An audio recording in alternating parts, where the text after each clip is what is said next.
ఈరోజు పెద్దపల్లి పార్లమెంటు స్వతంత్ర అభ్యర్థిగా బడా రాజకీయవేత్తలు పారిశ్రామికవేత్తలు పోటీ చేస్తున్న పెద్దపల్లి పార్లమెంటు పరిధి అభ్యర్థులకు ధీటుగా ఈరోజు ఒక సామాన్య వ్యక్తి, విద్యార్థి నాయకుడు, వామపక్షాల నుంచి అనేక పోరాటాలు చేసి గతంలో అంతని ఎమ్మెల్యే అభ్యర్థిగా స్వతంత్ర అభ్యర్థిగా పోటీ చేసి అనుభవం ఉన్న అభ్యర్థి బూడిద తిరుపతితో ముఖం.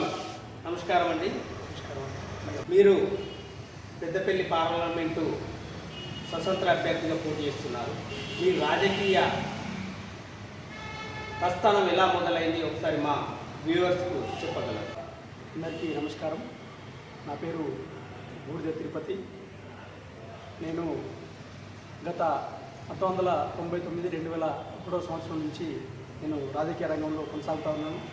1999లో అప్పుడు మా నాన్నగారు సింగరేణి కార్మికుడిగా ఉద్యోగరీత్యా మేము 1999 నుంచి 2004 వరకు మేము మందమల్లోనే ఉన్నాం. అక్కడే పుట్టాను, మందమల్లోనే పెరిగాను. కంప్లీట్గా నా విద్యాభ్యాసం మొత్తం కూడా మందమల్లోనే జరిగింది. దాదాపు 35 సంవత్సరాలు మేము మందమల్లో అక్కడ నివసించడం జరిగింది. ఆ మందమల్లో ఉన్నటువంటి సమయంలో 1991 నుంచి నా యొక్క రాజకీయ ప్రస్థానం స్టార్ట్ అయింది. అప్పుడు నేను వామపక్ష విద్యార్థి సంఘం, నా విద్యార్థి సంఘం all India student federation AISF పట్టణ అధ్యక్షుడిగా మొట్టమొదటిగా నా రాజకీయ అరంగేట్రం స్టార్ట్ అయింది. తర్వాత అప్పుడు ఉమ్మడి ఆదిలాబాద్ జిల్లా ఏఐఎస్ఎఫ్ జిల్లా ఉపాధ్యక్ష స్థాయి వరకు నేను వెళ్ళి అనేక విద్యారంగ సమస్యలపైన, విద్యార్థులు ఎదుర్కొన్నటువంటి సమస్యలపైన అనేక ఉద్యమాలు నిర్వహించడం జరిగింది. తదనంతరం కూడా నేను సిపిఐ పార్టీ మందమరి పట్టణ కార్యదర్శిగా కూడా కొన్ని రోజులు పనిచేశాను. సరే, ఉద్యోగరీత్యా మా నాన్నగారికి ట్రాన్స్ఫర్ కావడం వల్ల, భూపాలపల్లికి ట్రాన్స్ఫర్ కావడం వల్ల మేము భూపాలపల్లి జిల్లాకి వెళ్ళడం జరిగింది. ఆ భూపాలపల్లి జిల్లాలో సైతం కూడా మేము అక్కడ ఏఐఎస్ఎఫ్ ఆర్గనైజేషన్ గ్రౌండింగ్ చేసి ఉమ్మడి వరంగల్ జిల్లా సహాయ కార్యదర్శిగా ఏఐఎస్ఎఫ్లో పనిచేసి ఏఐఎస్ఎఫ్ రాష్ట్ర కార్యదర్శి వర్గ సభ్యులుగా కూడా నేను పనిచేశాను. తదనంతరం మా నాన్నగారు పదవి విరమణ అనంతరం మా సొంత ప్రాపర్ అయినటువంటి ఒక మంత్రి మండలం నాగరం గ్రామానికి రావడం జరిగింది. ఈ మంతనికి వచ్చి ఇక్కడ దాదాపు 17 సంవత్సరాలు కావస్తూ ఉన్నది. ఈ 17 సంవత్సరాల కాలంలో మంత్రి నియోజకవర్గం నేను వచ్చినటువంటి కొత్తలో ఈ మంత్రి నియోజకవర్గం చాలా చేంజెస్ ఉండేది. ఇక్కడ ఈ గ్రామాలలో చైతన్యం అనేది కంప్లీట్గా లేకుండా ఉండేది. ఆ వచ్చినటువంటి కొత్తలో అంబేద్కర్ సంఘాలను పటిష్టం చేయడానికి మా యొక్క గురువు గారు అయినటువంటి కీర్తిశేషులు భోగే రాజారామన్న గారితో నేను అంబేద్కర్ యువజన సంఘంలో నేను తిరిగి అప్పుడు అంబేద్కర్ యువజన సంఘం మంత్రి డివిజన్ ప్రధాన కార్యదర్శిగా ఇక్కడ మేము బాధ్యతలు తీసుకున్నాను. తర్వాత సిపిఐ పార్టీ మంత్రి నియోజకవర్గ ఇన్ఛార్జిగా కూడా పనిచేసి 2018 వరకు అనేక ప్రజా పోరాటాలు నిర్వహించాను. మందమర్లో నేను కంప్లీట్గా ఆ యొక్క చెన్నూరు నియోజకవర్గం సంబంధించి కంప్లీట్గా నేను అందరికీ సుపరిచితుడిని. మందమర్లో పుట్టి పెరిగినటువంటి వాస్తవ్యుని నేను అందరికీ అక్కడ సుపరిచితుని కావడం కాకుండా ఇక్కడ మంత్రి నియోజకవర్గానికి సంబంధించి కూడా నేను ఇక్కడ అనతి కాలంలోనే 17 సంవత్సరాల కాలంలోనే మంత్రి నియోజకవర్గ ప్రజలందరికీ నా యొక్క మిత్రులయ్యారు. ఇక్కడ ప్రజలందరూ కూడా నన్ను యాక్సెప్ట్ చేశారు. రాజకీయ రంగంలో ఉండి ప్రజా పోరాటాలు నిర్వహించి నిత్యం ప్రజాక్షేత్రంలో ఉండి ప్రజా సమస్యలపై పోరాడే ఒక వ్యక్తిగా నేను ఇక్కడ అందరికీ ఒక సుపరిచితుడిగా అందరికీ నేను అంటే అట్లా ఏర్పడింది నాకు వాళ్ళతో ఉన్నటువంటి కనెక్టివిటీ. పెద్దపల్లి పార్లమెంటు సెగ్మెంట్లో ప్రధాన పార్టీ నుంచి బడా నాయకులు పోటీలో నిలుస్తున్నారు. వాళ్ళని మీరు ఎదుర్కోవడానికి ఎలాంటి వ్యూహాత్మకంగా వెళుతున్నారు? పెద్దపల్లి పార్లమెంట్ సెగ్మెంట్లో 15 లక్షల మంది, 15 లక్షల పైచిలుపు ఓటర్లు ఉన్నారు. అందులో మాదిగ సామాజిక వర్గానికి సంబంధించినటువంటి వాళ్ళు దాదాపు 3 లక్షల చిల్లర ఉన్నారు. మాల సామాజిక వర్గం 2 లక్షలు ఉన్నారు. నేతకాని సామాజిక వర్గం 2 లక్షల చిల్లర ఉన్నారు. వీరెవ్వరు కూడా దళిత, ఎస్సీ, ఎస్టీ, బీసీ, మైనార్టీ, దళిత వర్గాలు ఎవరు కూడా వీళ్ళతోటి ఎవరు కూడా వీళ్ళు పైకి వచ్చినటువంటి దాఖలాలు, పైకి తీసుకొచ్చిన దాఖలాలు, ఎవరు ఉద్ధరించిన దాఖలాలు లేవు. కానీ వీళ్ళు వాళ్ళకు ప్రజలను కళ్ళబొల్లి మాటలు చెప్పి, మాయ మాటలు చెప్పి వాళ్ళ ప్రజాధనం డ్యూటీ చేసి వాళ్ళ ఆస్తులు సంపాదించుకొని బడా నేతలు అయ్యేది తప్పితే వాళ్ళు ప్రజల అభిమానం చూడమని బడా నేతలు ఎప్పుడు కూడా కాలేదు. వాళ్ళు వాస్తవంగా వాళ్ళ బడా నేతలను కూడా మనం అనాలి. ఎందుకనంటే వాళ్ళు వాళ్ళు బడా కోటీశ్వరుడు అని మనం అనాలి. కాబట్టి ఈ బడా కోటీశ్వరుడు ప్రజలందరికీ తెలుసు. ఎందుకంటే ప్రజలు చాలా తెలివిమంతులు. ప్రజలు వాళ్ళు తెలివితనంతో వాళ్ళ అతి తెలివి. వాస్తవంగా ప్రజలను మోసం చేద్దామని చెప్పేసి ఎవరైతే రాజకీయ నాయకులు చూస్తూ ఉన్నారో ఇప్పుడు పార్లమెంట్ ఎలక్షన్లో వాళ్ళ ఆగడాలు కొనసాగించరు. ప్రజలు వాళ్ళ దగ్గర డబ్బులు తీసుకుంటారు, మద్యం తీసుకుంటారు, పవ్వలు సీసాలు అన్నీ తీసుకుంటారు. కానీ ఓటు మాత్రం నిజంగా ప్రజాక్షేత్రంలో ఉండేటువంటి ఒక ప్రజానాయకుడికి వాళ్ళు ఓటు వేసి ఖచ్చితంగా రిజల్ట్ ఇస్తారని చెప్పేసి నేను ఆశాభావం వ్యక్తం చేస్తూ ఉన్నాను. ఇప్పుడు స్వతంత్ర అభ్యర్థిగా కూడా నేను అనేక పోరాటాలు చేసినా. నేను చెన్నూరు నియోజకవర్గం, మంత్రి నియోజకవర్గంలో కూడా నేను సుపరిచితుని. బడా నేతలు కూడా ఎవరు కూడా అని మనం అనుకుని వాళ్ళని ఎక్కువ పెద్దవి కాదు బడా నేతలు అని చెప్పి. ఎందుకంటే వాళ్ళు కోట్ల పడగలెత్తి బడా భూస్వాములు, బడా పెట్టుబడిదారులు అయింది కాబట్టి బడా నేతలని ఎక్కువ కూడా అనుకోవాలి. పెద్దపల్లి పార్లమెంట్ అంటేనే పారిశ్రామిక ప్రాంతంగా ప్రసిద్ధి చెందింది. కానీ ఇక్కడ నిరుద్యోగ యువత ఎక్కువ, రైతులకు ఇబ్బందులు, నిరుద్యోగ సమస్య, వీటిని మీరు ఎలా పరిష్కరించుకుందామనుకుంటున్నారు? నిజంగా పెద్దపల్లి పార్లమెంట్ సెగ్మెంట్లో వాస్తవంగా ఈ 7 నియోజకవర్గాల్లో బాగా అభివృద్ధిలో వెనుకబడినటువంటి ప్రాంతం ఏదైతే ఉందనంటే మొట్టమొదటిగా మంత్రి నియోజకవర్గం అని చెప్పుకోవచ్చు. ఎందుకనంటే మంత్రి నియోజకవర్గాన్ని కంప్లీట్గా వెనుకబడలేదు, నెట్టివేయబడ్డారు ఈ రాజకీయ నాయకులు. ఇదే కాంగ్రెస్ పార్టీ గడ్డం వంశీ గారి వాళ్ళ డాడీ వివేక్ గారు 2009లో ఒకసారి ఎంపీగా ఎన్నికయ్యారు. వాళ్ళ డాడీ కూడా ఇక్కడ నుంచే 3 సార్లు ఎంపీగా కేంద్ర కార్మిక శాఖ మంత్రిగా పనిచేసింది. ఈ పనిచేసినా కూడా ఇక్కడ ఈ ప్రాంత నిరుద్యోగులకు, రైతులకు ఏదో మేలు చేయాలని పరిశ్రమలు పెట్టాలనే సోయి లేదు. నాకు ఈ పెద్దపల్లి పార్లమెంట్ సెగ్మెంట్ ప్రజలు నాకు ఒక ఎంపీగా అవకాశం ఇస్తే నేను ఈ మంత్రి నియోజకవర్గంలో ఈ నిరుద్యోగులు అందరూ కూడా వలసలు పోతూ ఉన్నారు ఇతర ప్రాంతాలకు. వలసలను నిరోధించడానికి పార్లమెంట్లో నేను ఒక ప్రశ్నించే గొంతుకనై ఈ మొట్టమొదటిగా వెనక నెట్టివేయబడ్డటువంటి మంత్రి నియోజకవర్గాన్ని ముందుగా నేను దత్తత తీసుకొని ఈ నియోజకవర్గంలో పరిశ్రమలు ఏర్పాటు చేయించి ఈ ప్రాంత నిరుద్యోగులందరూ కూడా వలసలు వెళ్లకుండా ఇక్కడనే ఉద్యోగాలు చేసుకుంటూ ఇక్కడనే తల్లిదండ్రులతోటి సంతోషంగా ఉండేటువంటి కార్యక్రమం చేయడానికి నేను నా ప్రణాళికలో నేనున్నాను. నా యొక్క ప్రణాళికలో భాగంగానే ఈ బడా నాయకులకు ధీటుగా నేను పార్లమెంట్ సెగ్మెంట్లో నేను నామినేషన్ వేసి పోటీలో ఉన్నాను. కాబట్టి మీరందరూ కూడా ఒకసారి ఆలోచన చేయండి. వాళ్ళ బడా నేతలు ఎవరు కూడా ఈ నిరుద్యోగ యువకులు ఎవరికి కూడా వాళ్ళు ఏం చేయరు.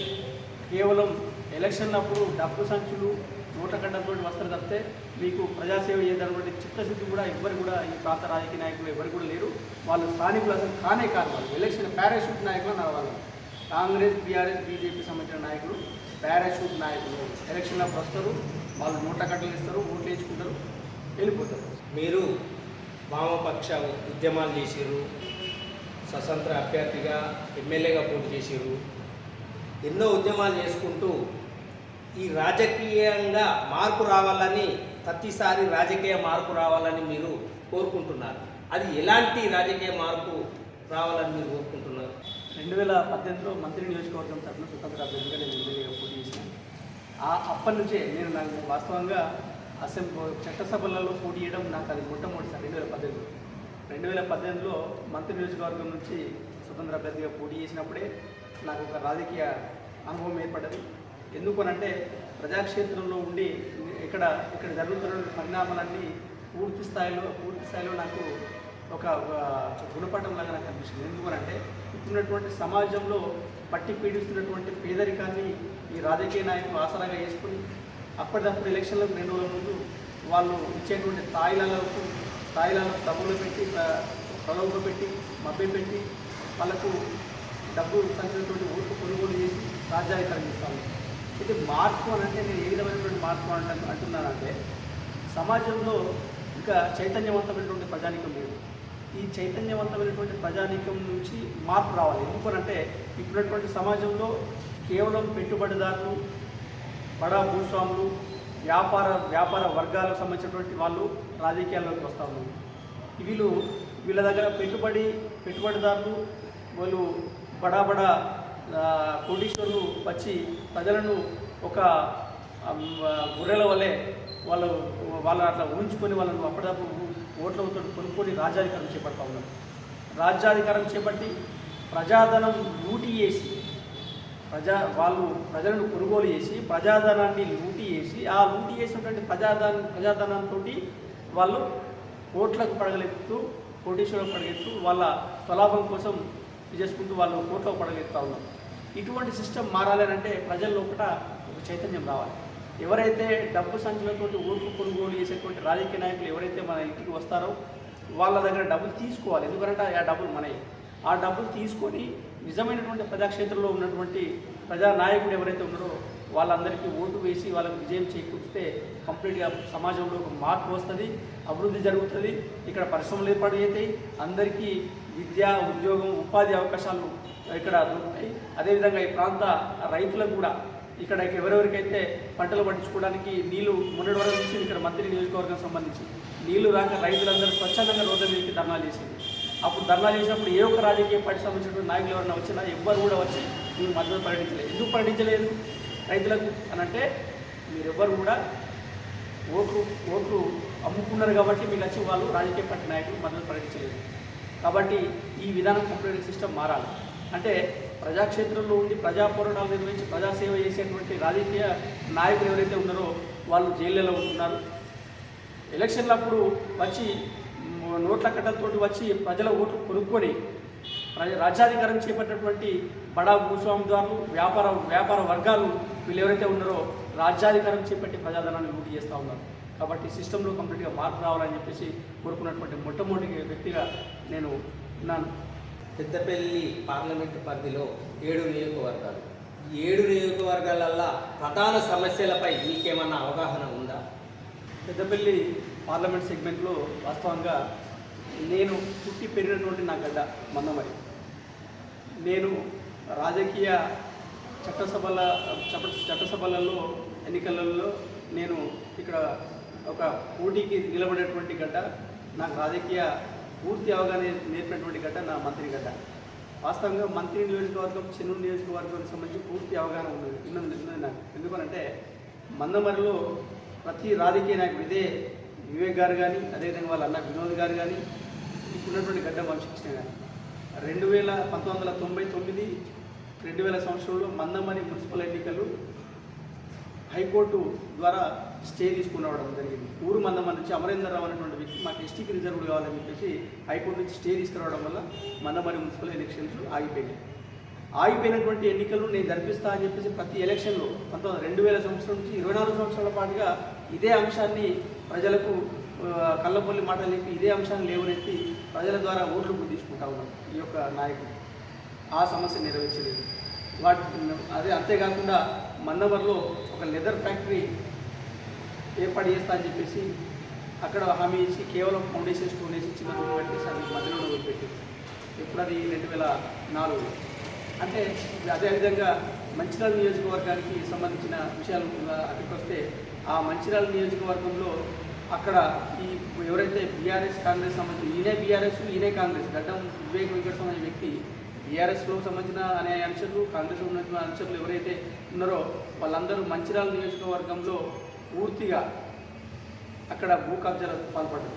భూ కబ్జాలు పాల్పడడం కాకుండా ఆ ప్రాంతంలో ఉన్నటువంటి సమస్యలు పూర్తిగా పక్కదారి వచ్చేది. అంటే మంచిర్యాల జిల్లా కావాలని దశాబ్దాల తరబడి కొన్ని 50 సంవత్సరాల పాటుగా జిల్లా కోసం ఫైట్ చేస్తే మొన్న మంచిర్యాల జిల్లా వచ్చింది.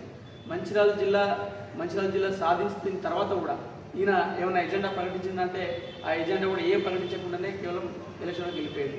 అక్కడ కూడా ఆ ప్రాంత పరిశ్రమలు కూడా కంప్లీట్గా పూర్తిగా పట్టించుకోలేదు. ఇక్కడ పెద్దపల్లికి సంబంధించి విషయానికి వస్తే పెద్దపల్లి నియోజకవర్గంలో 2009లో వివేక్ వెంకటస్వామి గారు ఎంపీగా ఉన్నారు. ఆ ఎంపీగా ఉన్నటువంటి సమయంలో పెద్దపల్లిలో ఒక బస్సు డిపో ఏర్పడేద్దామన్న సోయి కూడా లేదు. అంటే వీళ్ళకు చూడండి ఒకటి ప్రజా సమస్యలపైన వీళ్ళకి ఎంత చిత్తశుద్ధి ఉందో మనకు అర్థమవుతూ ఉన్నది. కేవలం కళ్ళబొల్లి మాటలు చెప్పి మాయ మాటలు చెప్పి ఓట్లు దండుకొని రాజ్యాధికారం చేపట్టడమే ధ్యేయంగా వీళ్ళు పనిచేస్తారు తప్పితే ప్రజా సమస్యల మీద వీళ్ళకి ఏమాత్రం చిత్తశుద్ధి లేదని చెప్పేసి వీటి కూడా మనకు అర్థమవుతుంది. మంత్రి నియోజకవర్గానికి సంబంధించి దక్షిణ కాశీగా పేరొందినటువంటి కాళేశ్వరం ముక్తేశ్వర ఆలయం ఒకటి ఉంది. దక్షిణ కాశీగా అనిపిస్తారు. దక్షిణ కాశీగా పేరొందినటువంటి ఆలయాన్ని అసలు ఈ వివేక్ వెంకటస్వామి అనేటువంటి వ్యక్తి ఎంపీగా ఉన్నారు. ఆయన గత ప్రభుత్వంలో ప్రభుత్వ సలహాదారుగా పనిచేసిండు. వాళ్ళ డాడీ కేంద్ర కార్మిక శాఖ మంత్రిగా పనిచేసిండు. 3 సార్లు ఎంపీ చేసిండు. ఏం డెవలప్మెంట్ చేసిందని దక్షిణ కాశీ అంటే ఏ విధంగా డెవలప్మెంట్ ఉండాలి కాళేశ్వరం చేసిన టెంపుల్ అంటే పూర్తిగా ఈ యొక్క అభివృద్ధి విషయానికి వీళ్ళు పూర్తిగా అసలు మర్చిపోయారు. ఎందుకంటే కేవలం ప్రజలు అనేటువంటి వాళ్ళ ఎలక్షన్ల టైంలో మేము ఇచ్చేటువంటి తాయిలాలకు వాళ్ళు ఓటు వేసినటువంటి వ్యక్తులుగా వస్తువులుగా వాళ్ళు పరిగణించేది. ఈ అన్ని సమస్యలను నేను ఖచ్చితంగా నన్ను ఆదరిస్తే, నేను రానున్నటువంటి ఎన్నికల్లో నన్ను ఆదరిస్తే ఏమేమైతే నిజంగా ఈ పార్లమెంట్ సెగ్మెంట్లో నిరుద్యోగ సమస్య ఎక్కువ ఉంది, రైతులకు సంబంధించినటువంటి సమస్యలు ఎక్కువ ఉన్నాయి. ఎందుకంటే ఇక్కడ ఇదే ఫ్యాక్టరీ ఇక్కడ ఫ్యాక్టరీలు మంత్రి నియోజకవర్గంలో ఒక్క ఫ్యాక్టరీలు ఖచ్చితంగా నేను పరిశ్రమలు ఏర్పాటు చేపిస్తా. ఇక్కడ పార్లమెంట్లో ప్రశ్నించే గొంతుకనై నా ప్రజాగళాన్ని గెలిపించి నా నియోజకవర్గ అభివృద్ధి కోసం పరిశ్రమలు ఏర్పాటు చేసి ఈ ప్రాంత నిరుద్యోగ యువకులకు నేను ఉద్యోగ ఉపాధి అవకాశాలు కల్పిస్తాను. అదేవిధంగా రామగుండం సంబంధించి కూడా ఎన్నో ఉన్నాయి సమస్యలు. ఈ సమస్యలు కేవలం చెప్తున్నా వీళ్ళెవ్వరు కూడా కేవలం ప్రధానంగా ఉన్నటువంటి సమస్యల మీద వాళ్ళు రేజ్ చేసి ఓట్లు వేయించుకున్నాక వాళ్ళు స్వలాభం ధనార్జనే ధ్యేయంగా వాళ్ళు పనిచేస్తారని చెప్పేసి మాకు స్పష్టంగా కనబడుతుంది. ఇప్పుడున్నటువంటి రాజకీయాలలో ప్రజలను ప్రలోభ పెట్టేటువంటి వ్యక్తుల్లో మొట్టమొదటి వ్యక్తులు ఎవరు వస్తారంటే గడ్డం వివేక్ వెంకటస్వామి గారు వస్తారు. ఎందుకంటే వాళ్ళు బడా భూస్వాములు, బడా పెట్టుబడిదారులు. దేశంలోనే అన్ని ధనవంతుల్లోకి వెళ్ళా 7వ స్థానం వివేక్ వెంకటస్వామి గారి కుటుంబం. నేను వాళ్ళని ఎందుకు అంటలేనంటే ఇప్పుడు ఉన్నటువంటి బాల్క సుమన్ కానీ అదేవిధంగా వెంకటేష్ నేత కానీ, అసలు వెంకటేష్ నేత కానీ అనే క్యాండిడేట్ ఆయన అసలు కౌంట్లెస్.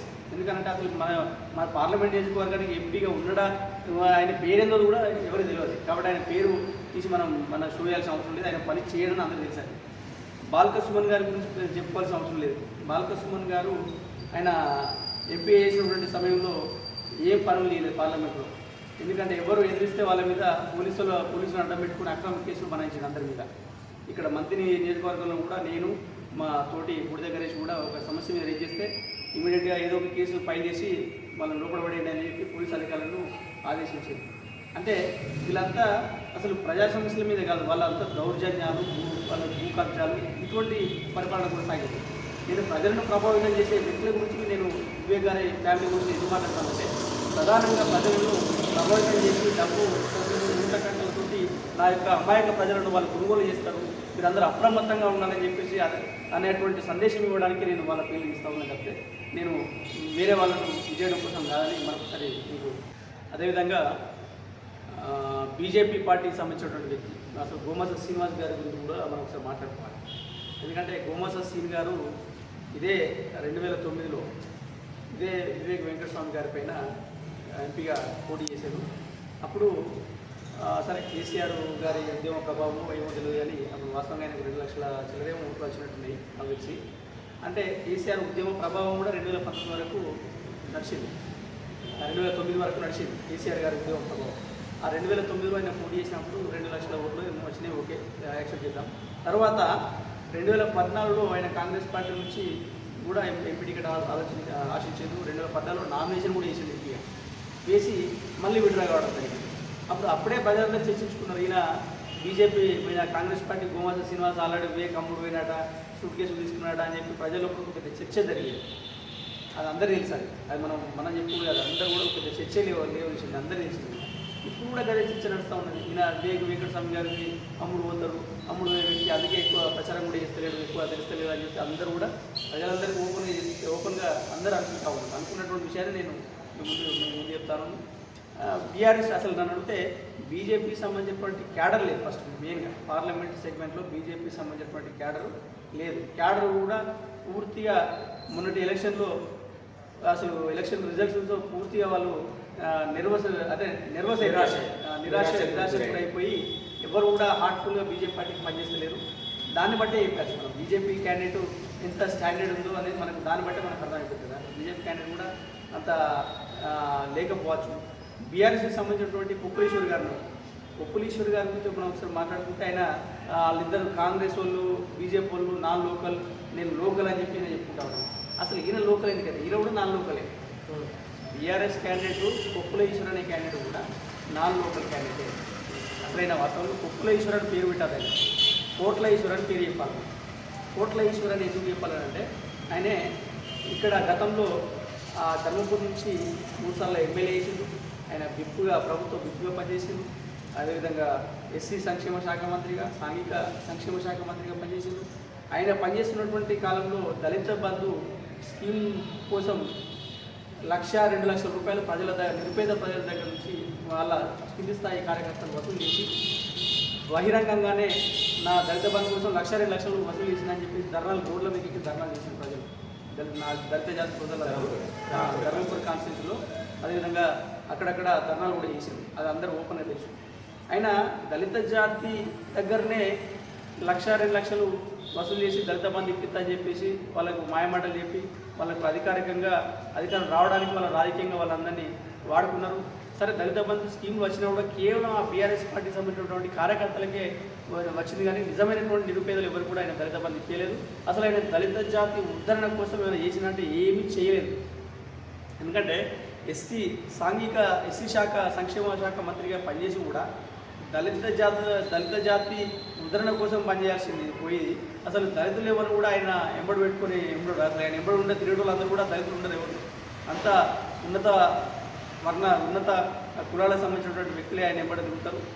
ఆయన పేరుకేమో నేను సౌమ్యుని, నేను లోకలు, నేను కార్మికుని అని చెప్పేసి చెప్తూ ఉంటాడు. కానీ ఆయన అసలు ఆయన బీఆర్ఎస్ పార్టీలో ఆయన పార్టీ అధినేతను ఎదిరించి మన పేపర్ మీరు అందరూ చూసిన మీడియా ఛానల్లో ఈ కేసీఆర్ గారు ప్రెస్ మీట్ పెట్టినప్పుడు ఆ కుర్చీలో కూర్చున్నటువంటి వ్యక్తి లేవా అని చెప్పేసి, అంటే అక్కడ కేసీఆర్ గారి దగ్గర ఉన్నటువంటి వాల్యూ ఏదో ప్రజలందరూ చూసింది ఆ రోజు ఆ ప్రెస్ మీట్ సమావేశంలో. ఇక ఇటువంటి వ్యక్తిని మనం ఎన్నుకుంటే మనకు ప్రజా సమస్యలు ఏ విధంగా పరిష్కరిస్తారో మనం ప్రజలందరికీ మనం చెప్పాల్సిన అవసరం లేదు. అసలు ఆయన కోసం కుప్పలేశ్వర్ గారి కోసం కూడా మనం ఎక్కువ మాట్లాడుకోవాల్సిన అవసరం కూడా లేదు. కాబట్టి వీళ్ళందరినీ ప్రజలందరూ వాస్తవంగా ప్రజలందరికీ మేము ఈ ఛానల్ ద్వారా మేము ఒకటే విజ్ఞప్తి చేస్తూ ఉన్నాను. ఇప్పుడున్నటువంటి 3 వ్యక్తులు కూడా లోకల్ కాదు, వీళ్ళంతా నాన్ లోకల్ క్యాండిడేట్స్. ఈ బీజేపీకి సంబంధించినటువంటి వ్యక్తి మహారాష్ట్రలో ఉంటాడు, ఈ బీఆర్ఎస్ సంబంధించినటువంటి వ్యక్తి కరీంనగర్లో ఉంటాడు, ఈ కాంగ్రెస్ పార్టీకి సంబంధించినటువంటి వ్యక్తి హైదరాబాద్లో ఉంటాడు. స్థానికంగా 3 ప్రధాన పార్టీలకు సంబంధించిన వ్యక్తులు అంతా నాన్ లోకలే.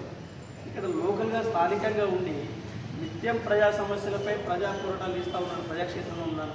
కాబట్టి ఒక్కసారి నన్ను ఆదరించి ఆశీర్వదించాలని చెప్పేసి మీ ద్వారా నేను ప్రజానికాన్ని మనస్ఫూర్తిగా వేడుకుంటా ఉన్నాను. చివరిగా రాబోయే రోజుల్లో జరిగే పార్లమెంటు ఎలక్షన్ గురించి చివరిగా మీరు ఈ పార్లమెంటు పరిధిలోని సామాన్య ప్రజలకు, యువకులకు అందరికీ కలిపి ఏం సందేశం ఇవ్వబోతున్నారు? ముఖ్యంగా ఈ పార్లమెంటు ఎన్నికలు వచ్చే నెల 13వ తారీఖు ఉంది. అయితే ఈ ఎలక్షన్లు 13వ తారీఖు అంటే ప్రచారానికి సంబంధించి మినిమం 12 రోజుల సమయం ఉన్నది. అంటే రేపు గుర్తులు అలొకేషన్ అయితే 30వ తారీఖు నుంచి 11వ తారీఖు వరకు ఎలక్షన్, అంటే దాదాపు 12 రోజులు ఎలక్షన్ క్యాంపెయిన్ నడుస్తుంది.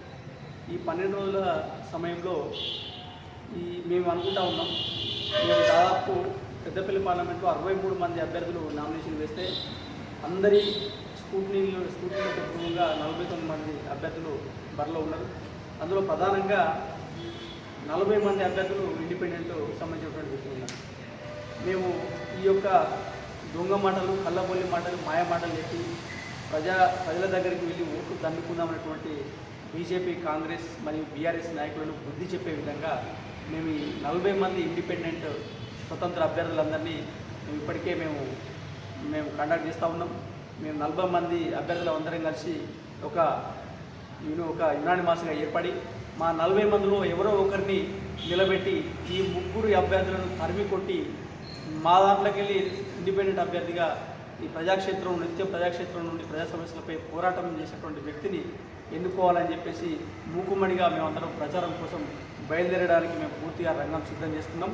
ఖబర్దార్ బీజేపీ, కాంగ్రెస్, బీజేపీ సంబంధించినటువంటి నాయకులారా, ఇక చాలు మీ కళ్ళబొల్లి మాయ మాటలు ఇంకా చెప్పి మేము ప్రజలను మోసం చేసి మాయ చేసి మీరు ఎన్నికల్లో పబ్బం గడుపుతున్నామని చెప్పేసి మీరు చూస్తూ ఉన్నారు. ఆ యొక్క పబ్బం గడుపుకునేటువంటి నాటకాలు ఇక చెల్లవు. ఈ 40 మంది మేము అందరం కలిసి కూడా మీ మీద మూకుమ్మడిగా మేము యుద్ధం ప్రకటించినాం. ప్రజలందరికీ కూడా మేము ఈ ఛానల్ ద్వారా ప్రజలందరికీ మేము విజ్ఞప్తి చేస్తూ ఉన్నాం. మా 40 మంది స్వతంత్ర అభ్యర్థులందరం కలిసి ఒక్కరినే మేము ఎన్నుకొని మీ వద్దకు వస్తాం, మీ ఇంటికి వస్తాం.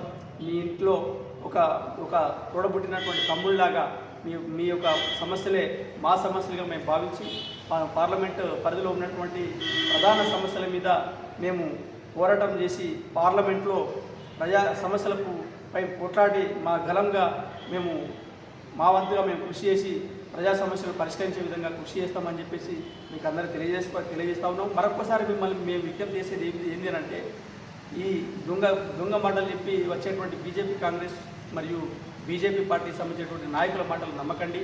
మా పక్కింటి వాళ్ళు వస్తారు, ఇంటి ముందు వాళ్ళు వస్తారు, బాబాయ్ అన్నయ్య అని వరుసలు కలుపుకొని వస్తారు.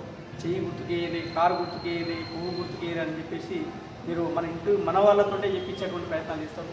వాళ్ళ మాయలో వాళ్ళ ఉచ్చులో పడి మీరు ఓటు మాత్రం అప్రమత్తంగా ఉండి చాలా ఆలోచించి మీరు ఓటు వేయాలని చెప్పేసి మేము ప్రజలందరికీ విజ్ఞప్తి చేస్తూ, స్వతంత్ర అభ్యర్థిగా మా 40 మందిలో ఒకరే అభ్యర్థిని మేము నిలబెడతాం. ఆ అభ్యర్థితో సహా మీ ఇంటింటికి వస్తాం, మీ గడప గడపకు వచ్చి మిమ్మల్ని ఓటు అభ్యర్థించి అడుగుతాం. అప్పుడు మమ్మల్ని అందరూ ఆదరించండి, ఆశీర్వదించండి అని చెప్పేసి మిమ్మల్ని అందరినీ మరొకసారి మనస్ఫూర్తిగా వేడుకుంటూ, సామాన్య ప్రజలంతా ఏకదాటికి రావడానికి 40 మంది యువత రాజకీయ నాయకుల నుంచి మోసపోయి ఎన్నో ఇబ్బందులు పడి ఈరోజు నామినేషన్ వేసి ఒక్కరినే ఎంపీ అభ్యర్థి ఎన్నుకోవడానికి మేమంతా ఒక్కతాటికి వస్తామని చెప్తున్న బూడిద తిరుపతి ఈరోజు స్వతంత్ర అభ్యర్థిగా పెద్దపల్లి పార్లమెంటుకు నిలబడుతున్నాడు.